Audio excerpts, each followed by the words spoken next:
اخوان واش الاخوات معكم الياس في فيديو جديد. هذا الفيديو هذا غادي نشوفوا اغرب الوظائف. حنا كاملين كنحلموا واحد النهار غادي نقراو غادي نديروا شي خدمه اللي كنحلموا بها، ولكن غادي نشوفوا اغرب الوظائف اللي ممكن تسمع عليهم، ومشكله فلوس اللي صحيحه، وشي خدامين اللي الصراحه لا علاقه لهم بكلمه عمل او لا وظيفه. او مشكله دابا كيفاش غنسميها؟ 6 hours later. سخنا موسيقى. هي بالعربيه الفصحى دفاء ما عرفت. هذه لغه ينعدين. المهم الوظيفه كالتالي، كتمشي كتنعس في واحد الناموسيه حتى كتسخن، كيصونيو ليك صحاب لوطيل كيقول لك هبط راه السيد جاي بغى ينعس، يلقى بلاصتو سخونه صافي، كيجي كيلقى هذاك خونا سخونه كيمشي كينعس فيها. والمشكله هي السيد كيشد 24,000 دولار للسنه، بما يقدر 2000 دولار للشهر اللي هي 2 مليون تاعنا. انت بقى غير تنعس، ماشي كتنعس غير تكا وغادي نعطيو لك 2 مليون الشهر. سخان ناموسيه. واو. الوظيفه الاخرى اللي غادي تشوفوا معنا واللي هي الطبيب النفساني. اكيد الطبيب النفساني عادي شي حاجه اللي طبيعيه كاينه عند اي واحد، ولكن الطبيب النفساني ديال الحيوانات راه شي ما كيتقبلهاش العقل. كيفاش غادي تفهم واحد الحيوان كلب ولا مش قال لك مياو ولا نبح عليك راه قصد بها شي حاجه؟ تخيل معايا مش شادو الاكتئاب، الله شاد كاع روح حتى هو خلاتو المشا ديالو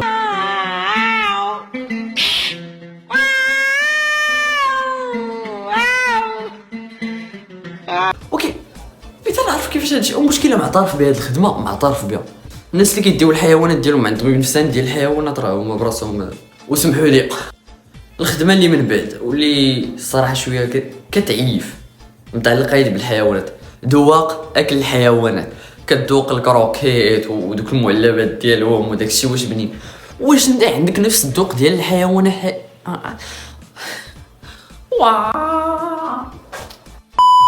قال لك بنين تشكى عليك قال لك ذوق واعطيه ياكل غير العظومه. اش داك الذوق اش داك كتذوق الكروكيت. ومشكله كيتخلصوا سباب ديال الفلوس على حساب الكونطرا اللي دايرين مع الشركه ديال داك الكروكيت. الخدمه اللي غتشوفوا دابا واحد شويه لوجيكمون مقبوله. علاش؟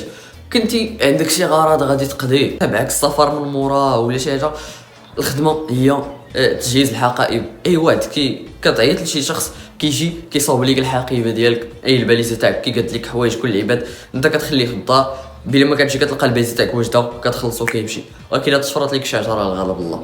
المشكله في هذه الخدمه علاش ماشي لوجيك، كيخدم بالساعه 250 دولار 2500 درهم بالساعه عباد الله.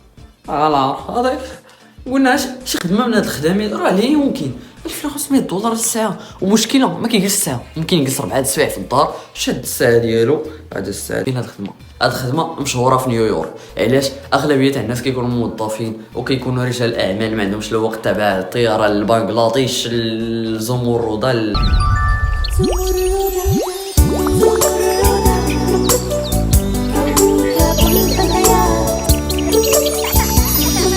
ما عرفت فين.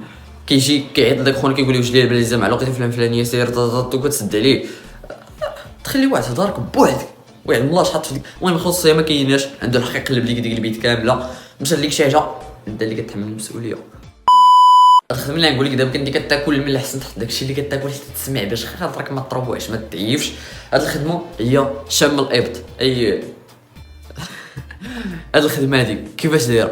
كتمشي الشركه ديال مزيل العرق كتعيط ليهم كتقول ليه شم خلاص نشم وقول لنا الراي ديالك. تا كيفاش الشماش غادي نشم؟ سبحان الله. سيدي راه جاي باش تشم البيطون ديال الناس واش فيهم ريحه العرق واش تهيدات الريحه اللي تاع مزيل العرق واش زوينه فهمتي. تفضل راه خدمتك هادي. خازن بيطامي عند الله فين نخليهم جاي نشمو نلعبوا خدمه معاكم الله كاع ياك. ايوا كيما شفتوا هذه هي الطريقه ديال الخدمه. كتجي كيبداو عليك شم الريحه واش زوينه، شحال المده ديال الريحه كتبقى، واش كتكون واحد شويه ديال الريحه ديال العرق ولا لا. المهم مع الاستماره باش يختاروا مزيل العرق اللي مزيان. الا كانت ناقصه شي ماده او لا شي بارتي كيزيدوا عليها، هذه هي الخدمه. اخوان هنا غادي نكون سالنا الفيديو لايك اند كومنت سبسكرايب بارطاجيو باش لاشين تزيد لقدام.